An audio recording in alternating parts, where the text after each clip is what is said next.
From detonating the final point on payload maps with teleported bread, to crashing people's games with duplicated teleporter exits, or killing enemy players while you were dead. This is a brief history of some of TF2's many glitches, starting in December 2007, where players figured out that you could shoot through the spawn gates. This was mostly done as Demo Man, but once that was patched, it was found out that Pyro's flame particles can also pass through thin walls like spawn gates. A few months later, the now famous Spy Crab video was uploaded. The original uploader said this wasn't even the first instance of it, but it is likely that its discovery was around mid-2008. And in 2009, another icon of TF2 glitching was popularized. In March, videos of Scout's legs defying all limits of the human skeleton while double jumping were posted. This would come to be known as Crazy Legs, and it became one of the icons of early 2010s TF2 meme culture. Unfortunately, Valve patched it out in January of 2010, though even today, it could still be seen in the game on rare occasions. Much more game-breaking though is what players discovered in December. A glitch had allowed you to build dispensers as Spy. All you had to do was open up the game console and type build 0. Interestingly, you could only build dispensers, and this is because at the time, dispensers were the only building that cost 100 metal or less. If you didn't know, every TF2 class actually has a hidden metal reserve of 100, and presumably, the game pulled from this to build. The bug was patched just one day later, but fast forward to April of 2010 and it returned, this time allowing the number of buildings to be infinite. This also worked for Engineer as well, which brought about one of the most game-breaking glitches of all time, known as the Basilisk Teleporter.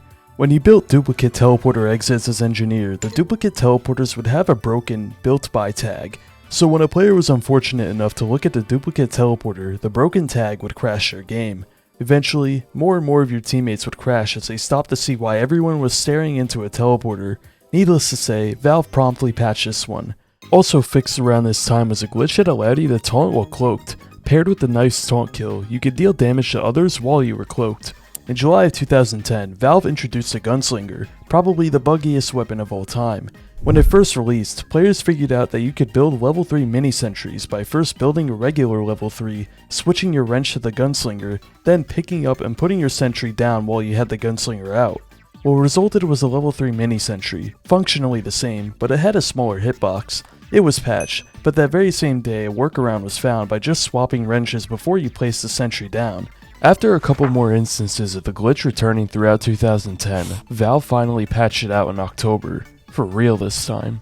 Additionally, players also discovered that the Gunslinger's crit mechanic could be manipulated by hitting teammates while holding right click. If done, your third swing would always be a crit. And this glitch miraculously stayed in the game for nearly 4 years. But two Gunslinger glitches that have yet to be patched are the Glove Slinger and Wrench Slinger. Nothing much here, just view model bugs that have existed forever.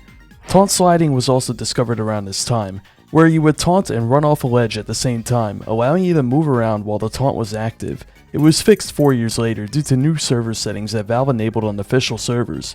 Finally, for 2010, players discovered that they could do serious damage to the game's economy by manipulating the items.txt file.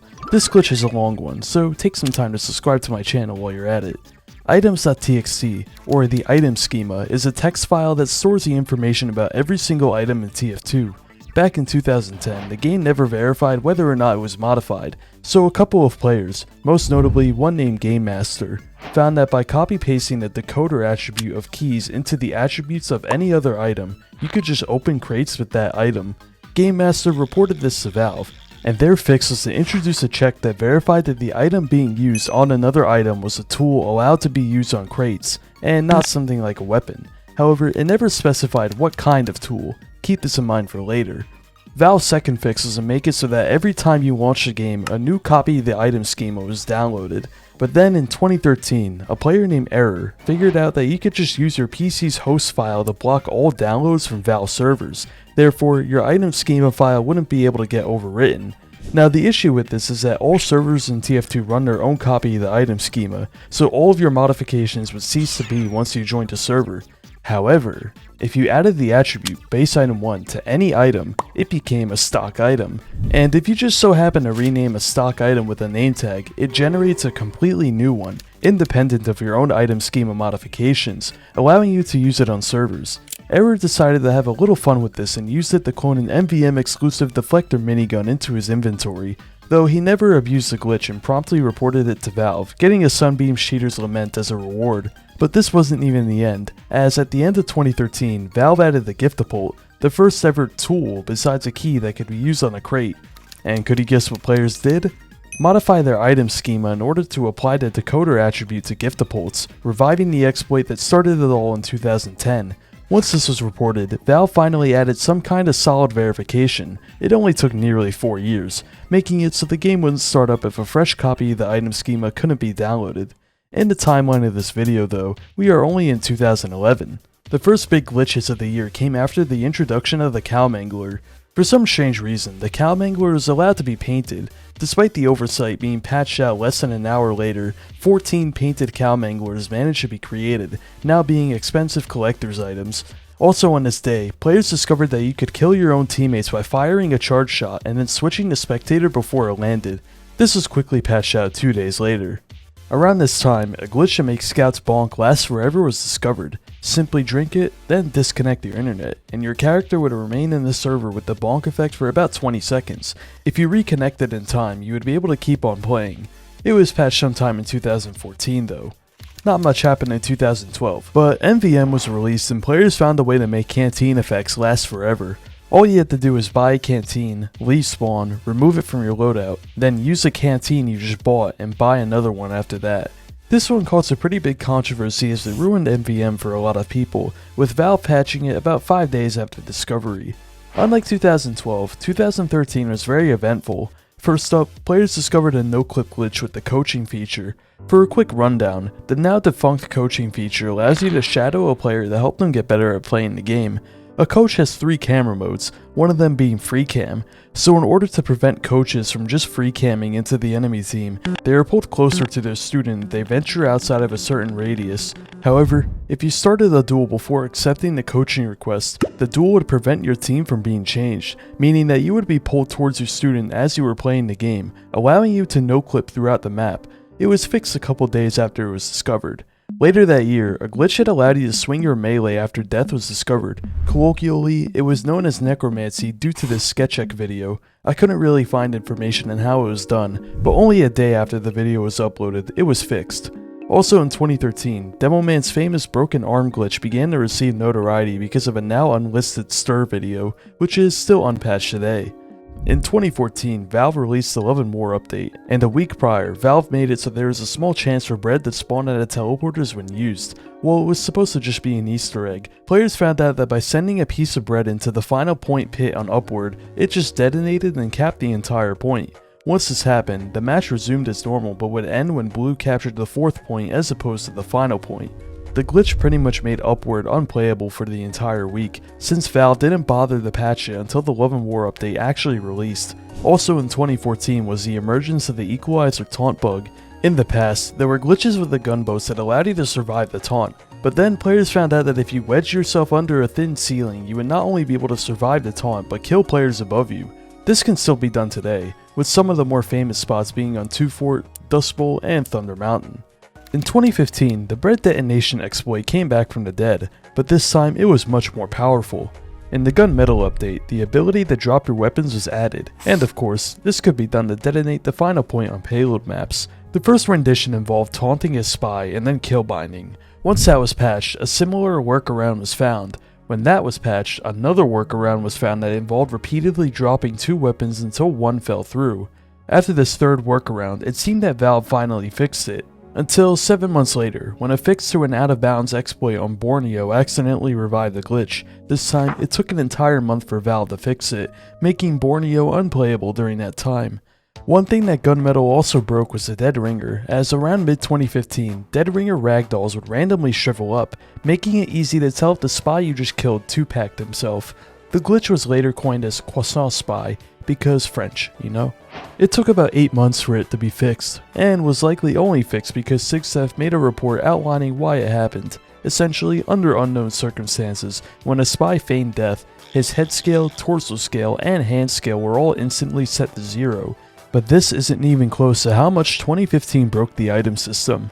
For some reason, a lot of TF2's most well-known glitched items came about from 2015, including universal killstreak kits, high-tier killstreak kits with no sheen or killstreaker attached to them, crafted achievement items and stock weapons, and weapons with glitched strange parts, such as big earners with long-distance kills applied. 2016 was pretty uneventful, but on Frontier, players figured out that you could place buildings in the death pit on the final point. All you had to do was jump in and spam click, hoping you timed it right. And the thing is, dispensers are just tall enough to allow you to stand on them, while teleporters aren't, meaning that if your team takes a teleporter, they immediately die on exiting. This still works today, by the way, with the Reddit post being made 10 months ago on it.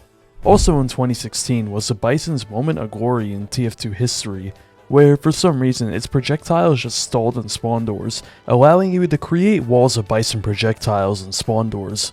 2017 was of course the last year TF2 received any real content, and of those additions was the Contractor. Pretty quickly, players found out that you could get stuck in the Contractor animation through various methods involving cancelling it with a taunt. It was especially problematic with snipers, since you could hide your body behind walls while still being able to see over them. Finally, in the summer 2023 update, Valve patched it for good. Also sprouting from Jungle Inferno was the infinite HP heavy glitch, made possible by the revamped health drain mechanic on the GRU. By rapidly swapping weapons and then eating the chocolate bar, your health would just shoot up with no limits. Repeat it and you could become unkillable. This is patched a few days later. Jungle Inferno was also the update that spawned the Vaccinator icon glitch, the bane of every spy main's existence. When a disguised spy attacks while being healed by a Vaccinator medic, the resistance icon sometimes gets stuck on top of him. In some scenarios, redisguising can work to fix the glitch, but usually you have to reconnect to the server to fix it, and it is still unpatched today. It wouldn't be long until glitches were found in 2018, as the Blue Moon update in March broke the Mad Milk, allowing you to do infinite double jumps by doing the A-pose glitch to Scout. One day later, Valve fixed Scouts taking to the skies. For a while after, TF2 remained free of any insanely game-changing glitches. Oh no. But on July 29th of 2022, players were greeted with this. Fix a server crash caused by Sniper trying to eat his gun. The glitch has since become iconic in TF2 meme culture, with tons of artwork being made about it. In 2023, MVM was once again blown wide open, as the TD buyback glitch was discovered. All you had to do was join a server, open the console, and spam the command to your heart's content. What resulted was tons of ear rape and infinite money. This is patched about a month after popular YouTuber Wheezy publicized it. Despite the lack of updates, 2024 had quite a few iconic glitches. First was during the 64-bit beta in February, medic syringes inexplicably took on the model of the Scottish Resistance. This was fixed on the official release of 64-bit, but just before that was an infamous decal tool crash glitch. Despite TF2 limiting custom images to a 128 by 128 PNG that is no bigger than 69 kilobytes, the 128 by 128 size limit wasn't enforced server-side, so with hacks, you could upload images that are as big as you want. So what players figured out was that by creating gigantic blank PNGs in Paint that were no bigger than 69 kilobytes, it would crash a server if used in-game.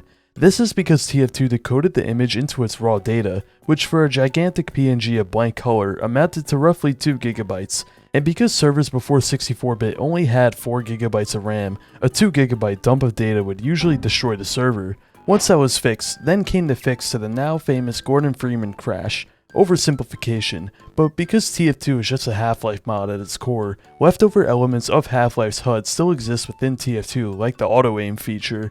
And the first step of the auto-aim feature is to find where Gordon Freeman is standing. Before 64-bit, the game just fed it data of one of the mercs and it worked fine, but after 64-bit, it no longer worked fine.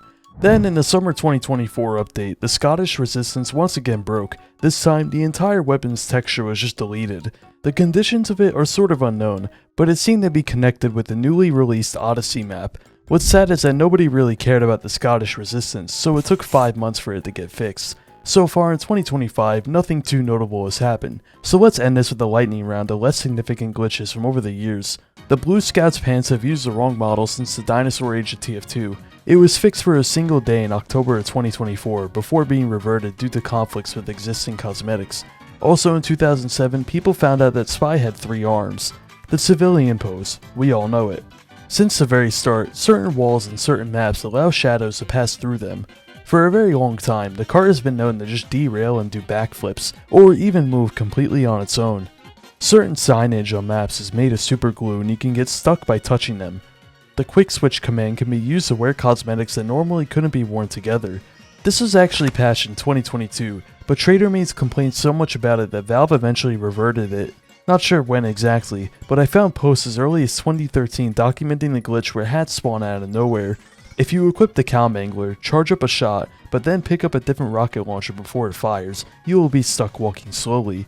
There are obviously a lot more glitches than this, but these are just some of the most notable. Subscribe and check out my links below.